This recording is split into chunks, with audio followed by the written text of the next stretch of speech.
Assim que é feito os alimentos que você mais gosta de comer. Existem alimentos muito gostosos e viciantes que geram aquela sensação de prazer. Tipo quando você abre um biscoito e não consegue comer só um. Você vai e acaba comendo o pacote inteiro. Mas você já parou para pensar como esses alimentos são feitos e o que eles fazem no seu corpo? E eu te garanto que alguns vão assustar você. Eu sou o Queiroga e agora eu vou falar como são feitos os alimentos mais perigosos do mundo. Em quinto lugar, é assim que são feitas as bolachas recheadas, que você ama comer. Primeiro, uma mulher derrama sem dó essa enorme quantidade de açúcar dentro do misturador. E os diabéticos que se cuidem. Logo em seguida, ela despeja essa terra, na verdade é o cacau. E é isso que vai dar a cor e o sabor aos biscoitos. E como já não era suficiente, ela acaba com um saquinho de sal inteiro. E para dar aquele gostinho de gordura, ela despeja um balde de óleo canola. E agora é só misturar toda essa bagaça, acrescentando um pouco de água, para que a combinação transforme-se em uma coisa só. Vou te falar, vocês acreditam que eles adicionam até gelo seco nessa mistura toda? Isso serve para meio que amontoar a massa e abaixar a temperatura. Nesse processo ainda é adicionada a farinha e o fermento para engrossar.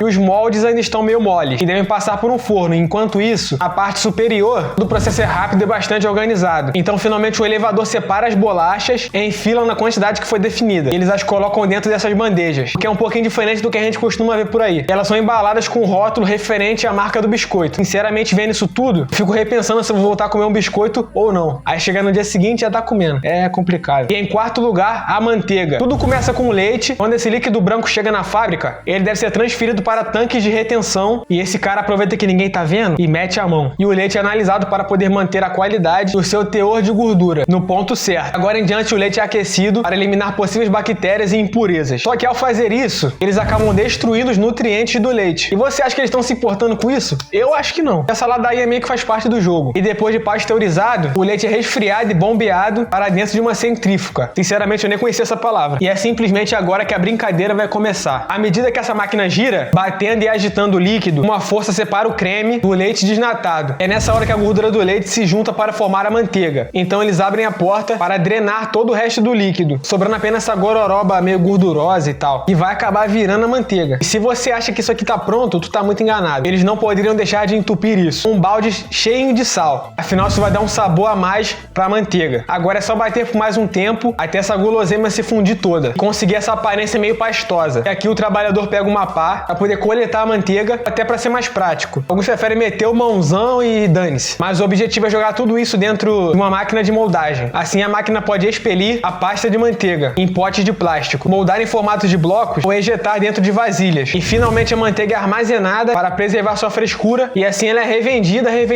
até chegar na sua casa. E em terceiro lugar, o chiclete, aquele que você mastiga todo dia para tirar o bafo. A gente vive mascando a vida inteira. Então começa assim. Primeiramente essa mulher despeja milhares de bolinhas de plástico na batedeira. O negócio tem até plástico, mano. A parada deve ser sinistra. E se você olhar bem, nem parece ter sido higienizada. E para adicionar a cor e o amido, frutose e estabilizantes, que é exatamente essas coisas que fazem você e eu gostarmos do chiclete. Agora toda essa bagaça começa a ser misturada por vários minutos, até que isso tudo se funde, se transforma nessa massa pegajosa, de borracha doce. E saindo daqui, essa massa borrachuda é lançada em uma máquina dessas que pressiona e espelha a massa por meio desses buracos aí. E faz vários formatos diferentes. E essa massa passa várias vezes por essa máquina para poder chegar na sua forma final. Não parece ter uns formatinhos de churros assim? E na etapa seguinte, essa massa deve ser resfriada, porque só assim ela vai ficar mais dura, para ser modelada no formato referente à marca do chiclete, seja ela qual for. Inclusive, se alguma quiser patrocinar aqui, tamo junto. Falando mal assim vai ser difícil, né? E é aqui onde a mágica acontece. À medida que a massa passa pelo cortador, elas são moldadas no formato referido. Às vezes o chiclete vem como bolinhas, palitos, enfim. E é por isso que algumas fabricantes, eles preferem adicionar o corante caramelizado no fim do processo. E finalmente chicletes são embalados em vários modelos atraentes, para que você não possa resistir e acabar comprando. E eu tenho uma coisa importante para perguntar para você. Eu queria saber se você tem interesse em adquirir conhecimento em marketing e em vendas online. Para ficar bem claro, isso aqui não é dinheiro fácil, nem esses golpes da internet. Mas claro que você pode sim fazer uma renda extra, e por um preço de banana até. Mais barato que um lanche que você compra na rua. Se você quiser saber mais, clica no link da descrição. Em segundo lugar, o açúcar orgânico, que você tem aí na sua casa. O processo começa simplesmente assim. Eles fazem a colheita da cana, que não é à toa que chamamos de cana-de-açúcar. A colheita pode ser feita pelos trabalhadores por enormes máquinas que trituram essa cana. Saindo daqui, a cana é levada para um transportador que passa por uma cachoeira de água quente para poder amolecer a cascata. E agora que a cana passa por um triturador. Nesse processo, toda a casca é removida e transformada em ração para os animais. Do outro lado, levam a cana para a usina, onde é esmagado e ralado, até sair aquele caldo douradinho, que algumas pessoas chamam de garapa. Não parece ser um processo até que bastante limpo? E o caldo passa por essas essas máquinas de clarificação, onde